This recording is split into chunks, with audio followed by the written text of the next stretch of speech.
Hello, hello viewers and learners. আসসালামু আলাইকুম। আমি মোহাম্মদ আব্দুল হালিম, ইংরেজির শিক্ষক। আমি ইংরেজি সংক্রান্ত একটি অনুবাদ, বাংলা থেকে ইংরেজি এবং ইংরেজি থেকে বাংলা, এই এর অনুবাদের একটি লেসন এখানে আলোচনা করব। তো 20টি বাংলা বাক্য ইংরেজি অনুবাদ হবে এবং 20টি ইংলিশ সেন্টেন্স বাংলা অনুবাদ হবে। তো আমরা জানি অনুবাদের মাধ্যমে ইংরেজি শেখা সম্ভব। অনেক পদ্ধতিতে ইংরেজি শেখা যায়, তার মধ্যে অনুবাদও একটি পদ্ধতি। আমরা শুরু করছি। প্রথম বাক্যটি হচ্ছে, তাকে দেখতে না দেখতেই সে অদৃশ্য হয়ে গেল। দেখতে না দেখতে, তো এটার মানে প্যাটার্নটা হলো no sooner had I seen him then he became invisible, অদৃশ্য হয়ে গেল। no sooner had I seen him No sooner had I seen him than he became invisible. তারা কি দীর্ঘদিন এখানে থাকবে? দ্বিতীয় বাক্য, তারা কি দীর্ঘদিন এখানে থাকবে? এটি একটি কোশ্চেন, ইন্টারোগেটিভ বাক্য। তাইলে ফিউচার টেন্সে will they stay here long, will they stay here for a long time, অথবা will they stay here long, আমরা এভাবে করেছি। তৃতীয় সেন্টেন্স, যে ছেলেটি বই হারিয়েছে তাকে ডাকো। Call the boy who has lost his book. Call the boy who has lost his book. আমরা এখানে প্রেজেন্ট পারফেক্টে বাক্যটি ভাবছি, কারণ বইটা হারিয়েছে কিন্তু বইটা ফেরত পাওয়া যেতে পারে। এখনো বইটার মানে ঘটনাটি শেষ হয়ে যায়নি। কিন্তু যদি পরের দিনে বলা হয় যে যে ছেলেটি বইটি হারিয়েছিল, তাইলে সেটি পাস্ট টেন্স হয়ে যাবে, পাস্ট। কিন্তু এখানে প্রেজেন্ট পারফেক্ট আমরা দেখতে পাচ্ছি। তারপরে বাক্যটি হলো, আজ আমার আমার পড়ায় মন বসছে না। I cannot give attention to my studies today. Give attention মানে ভার ব্যবহারের ক্ষেত্রে ইংরেজি ভাষাভাষীর লোকেরা খুবই পার্টিকুলার, আরো অনেক ক্ষেত্রেই পার্টিকুলার, কিন্তু ভার্বের ব্যবহারে কোনো রকমই মানে তাকে গালি দেব, তাকে জিনিস দেব, এগুলো আমাদের মতো এক দেব দিয়া সবকিছু সারে না, আলাদা আলাদা ব্যবহার করে। Give attention, I cannot give attention to my studies. এটা অন্যভাবেও করা যায়, কিন্তু এটা চলছে, এটাই সহজে আমরা এই বাক্যটি এভাবে করতে পারি। I cannot give attention, give the attention, give করা যায়। I cannot give attention to my studies today. পঞ্চম বাক্য, নির্দোষদের শাস্তি পাওয়া উচিত না। The innocent should not be punished. এখানে ইনোসেন্ট হলো একটি অ্যাডজেক্টিভ। অ্যাডজেক্টিভের পূর্বে যদি দি বসে, তাইলে সেটি একটা শ্রেণীকে, পুরো শ্রেণীটাকে বোঝায়। যেরকম দি পুয়ার বলতে পৃথিবীর যত দরিদ্র লোক আছে সবাইকে বোঝায়। দ্য রিচ বলতে যত ধনী লোক আছে সবাইকে বোঝায়। দ্য ইনোসেন্ট বলতে যারা নিরীহ, নির্বিবাদী, তাদের শাস্তি পাওয়া উচিত নয়। The innocent should not be punished. Sentence number 6, তোমাকে অবশ্যই বাস্তবতার মুখোমুখি হতে শিখতে হবে। You must learn to face the realities of life. জীবনের বাস্তবতাকে সম্মুখীন হতে হবে। You must learn to face the realities of life, বাস্তবতার সম্মুখীন হতে হবে। নাম্বার 7, কুসঙ্গে থাকার চেয়ে একা থাকা ভালো। It is better to live alone than to keep bad company. কুসঙ্গে থাকা, bad company, to keep bad company, to give bad company, এটি খারাপ, এটি ভালো নয়। It is better to live alone than to keep bad company. Sentence number 8, তোমার কি মনে হয় সে একজন প্রতারক? Do you think he is a fraud? তোমার কি মনে হয়, তুমি কি মনে করো? ইট ইজ অ্যান ইন্টারোগেটিভ বাক্য সেন্টেন্স হিয়ার। তোমার কি মনে হয় সে একজন প্রতারক? Do you think that he is a fraud? এখানে এই বাক্যটি আমরা একটু মানে গঠনটা সম্পর্কে একটু আলোচনা করি। ডু ইউ থিঙ্ক একটি clause, that he is a fraud আরেকটি ক্লজ। তো এটি একটি কমপ্লেক্স বাক্য, দুইটি ক্লজ, একটি হলো ডু ইউ থিঙ্ক, এটি হলো main clause, that he is a fraud এটি হলো সাবঅর্ডিনেট ক্লজ। দুটি ক্লজ দিয়ে একটি বাক্য হয়েছে, এটি কমপ্লেক্স বাক্য এবং একটি মেইন ক্লজ একটি সাবঅর্ডিনেট ক্লজ। বাক্যগুলো এরকম অ্যানালাইজ করতে পারলে বুঝবার সুবিধা হয় এবং মানে ভুল ত্রুটি ইত্যাদি এড়িয়ে চলা যায়। পরিবার চালানোর মতো যথেষ্ট টাকা সে উপার্জন করে না। পরিবার চালানোর মতো যথেষ্ট টাকা সে উপার্জন করে না, তার উপার্জনের ব্যাপার। He doesn't earn enough money to maintain his family. এখানে এই বাক্যটিতে ক্লজ একটি, হি ডাজ নট আর্ন ইনাফ মানি।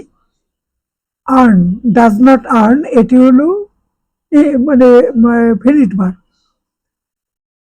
তারপরে আরেকটি ভার্ব এখানে আছে, সেই ভার্বটি আছে ইনফিনিটিভ ফর্ম, টু মেনটেন।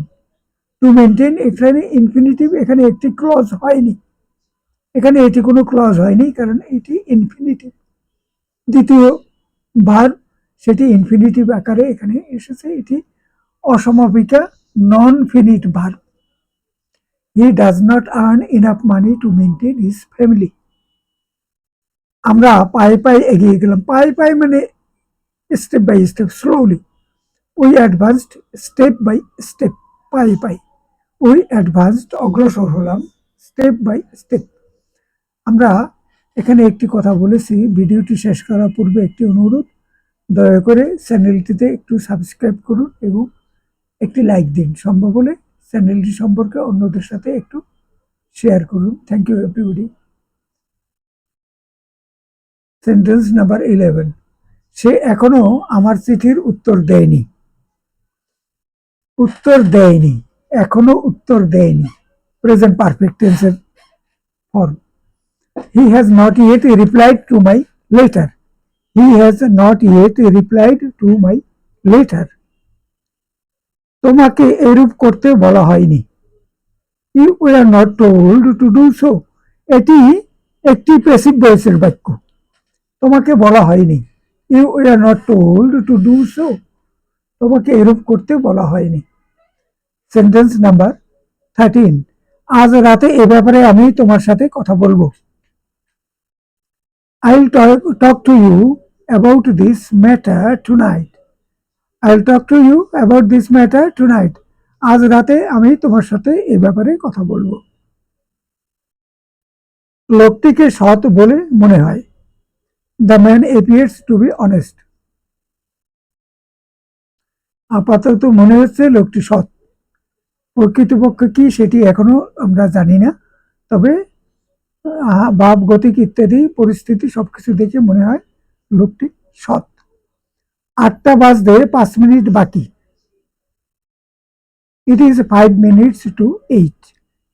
8টা বাজতে 5 মিনিট পূর্বে। It is 5 minutes to 8.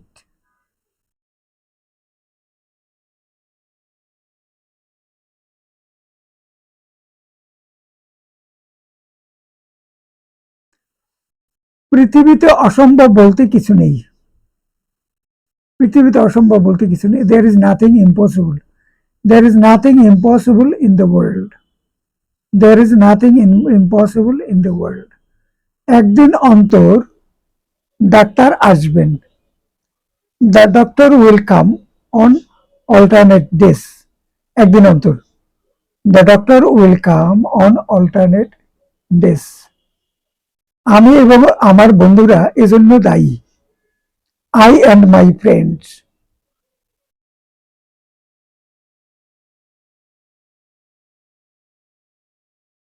I and my friends are to blame for this. আমরা দায়ী, are to blame.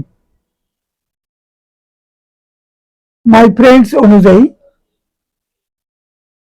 এখানে my friends অনুযায়ী ভার্ব বসেছে। I and my friends are to blame for this. সম্রাট আকবর মোটেই লেখাপড়া জানতেন না।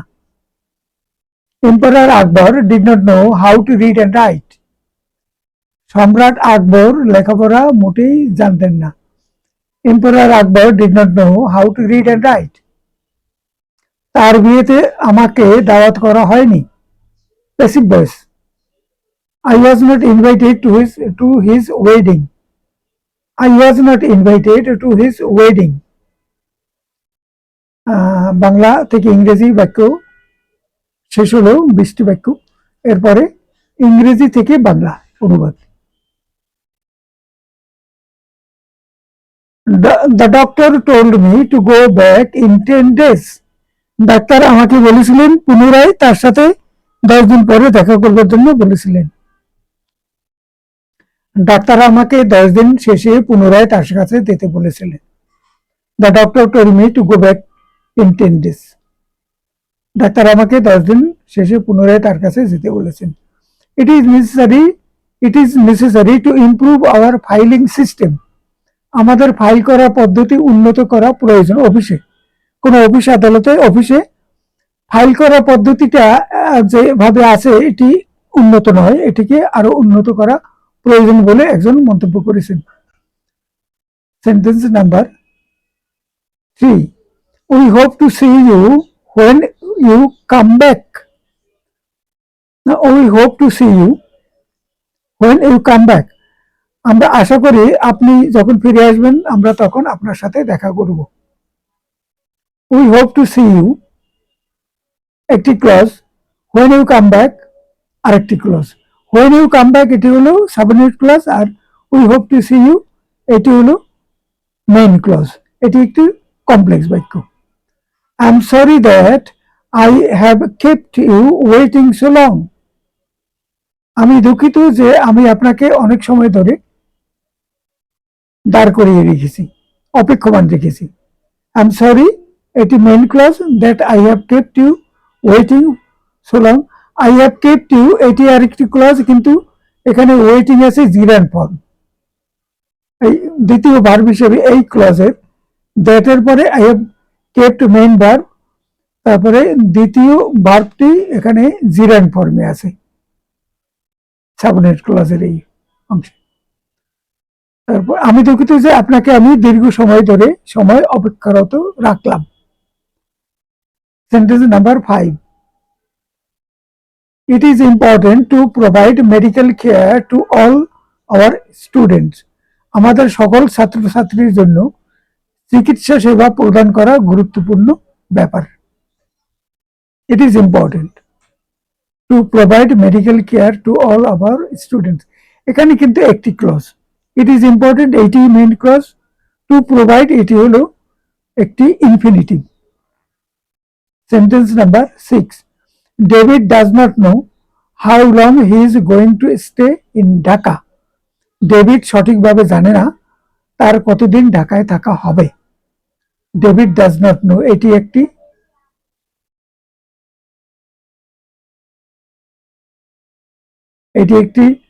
মানে ডেভিড ডাজ নট নো এটি হলো main clause. How long he is going to stay in Dhaka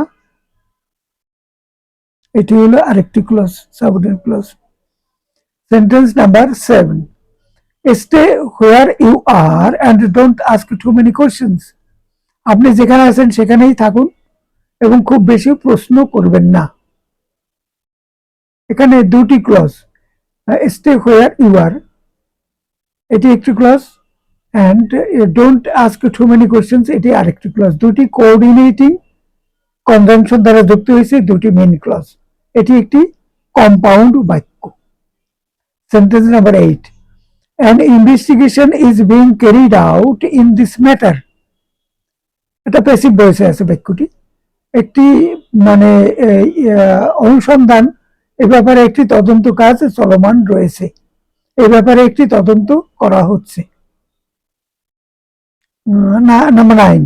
Would you mind waiting please? আপনি কি অনুগ্রহ করে একটু অপেক্ষা করবেন? এটা polite request. Would you mind এই প্যাটার্নের বাক্য এগুলো হলো পোলাইট রিকোয়েস্ট, মানে খুব বিনীত আকারে বিনয় সহকারে কাউকে অনুরোধ করা। যদিও কোশ্চেনটা মানে একটি কোশ্চেন বাক্য ইন্টারোগেটিভ, কিন্তু আইডিয়াটা হলো খুব অনুনয় বিনয় করে কাউকে অনুরোধ করা। Would you mind waiting please? আপনি কি অনুগ্রহ করে একটু অপেক্ষা করবেন? তারপরে হলো we shall inform you in due course. আমরা যথাসময় আপনাকে এই ব্যাপারে জানাবো। We shall inform you in due course. I shall remain in contact with you.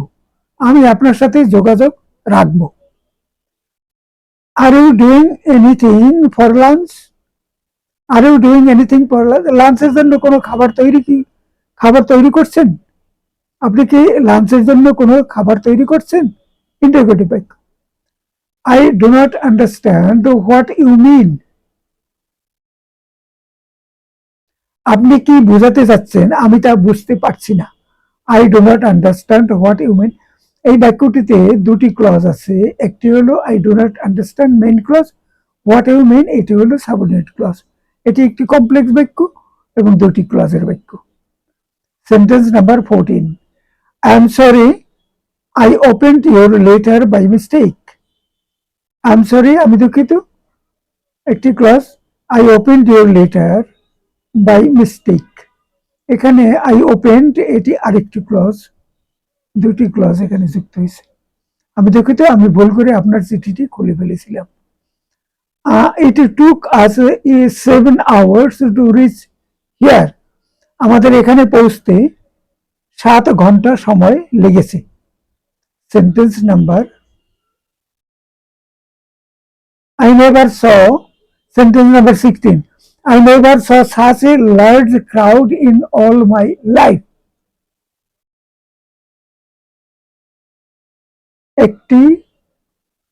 একটি ক্লজের বাক্য, I never saw such a large crowd in all my life. আমি আমার জীবনের এত বড় জমায়েত দেখিনি। I 17, I hear you are going on a boat trip this afternoon. আমি জানতে পেরেছি আপনি আজ বিকেলে এক নৌকা ভ্রমণে যাচ্ছেন। I hear এটি একটি clause, you are going on a boat trip this afternoon। এটি কিন্তু এখানে একটা দ্যাট আছে উজ্জ, that you are going on a boat trip এটি সাবঅর্ডিনেট ক্লজ, আর I hear এটি মেইন ক্লজ। এটি একটি কমপ্লেক্স বাক্য। আমি জানতে পেরেছি আপনি আজ বিকেলে এক নৌকা ভ্রমণে যাচ্ছেন। Sentence number 18, David knows what Rifat is going to tell him. David knows, David জানে যে রিফাত তাকে কি বলবে। মানে David knows what Rifat is going to tell him. এখানে Rifat is going to tell him এটি আরেকটি ক্লজ, what Rifat is going to tell him. To tell infinitive, কিন্তু রিফাত ইজ গোয়িং এটি আরেকটি ক্লজ এবং হোয়াট দিয়ে শুরু এটি একটা সাবঅর্ডিনেট ক্লজ। পুরোটা একটি কমপ্লেক্স বাক্য। ডেভিড নোজ এটি হলো main clause. Sentence number 19, we will be waiting for you at the main entrance. আমরা আপনার জন্য প্রধান প্রবেশ পথে অপেক্ষা করতে থাকব। উইল বি পাস্ট মানে ফিউচার কন্টিনিউয়াস টেন্স। আমরা আপনার জন্য প্রধান প্রবেশের পথে অপেক্ষা করতে থাকব। Last sentence number 20, never put warm food in the refrigerator. মানে কখনো গরম খাবার রেফ্রিজারেটরে রাখবেন না। রেফ্রিজারেটরে রাখার পূর্বে তাকে খাবার ঠান্ডা করে নিতে হবে, ঠান্ডা মানে নর্মাল করে নিতে হবে। গরম খাবার রাখা যাবে না, তাই সেটি মানে খাবার নষ্ট হয়ে যেতে পারে এবং সেটা পরবর্তী পর্যায়ে খেলে ক্ষতি হতে পারে। Never put warm food in the refrigerator. এই বাক্যটি হলো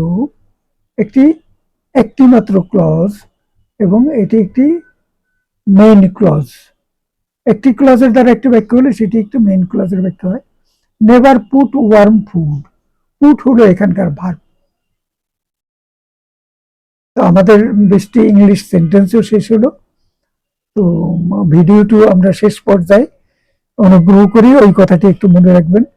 চ্যানেলটিতে সাবস্ক্রাইব করুন এবং ভিডিওটিতে একটি লাইক দিন, সম্ভব হলে অন্যদের সাথে একটু শেয়ার করুন। Thank you all.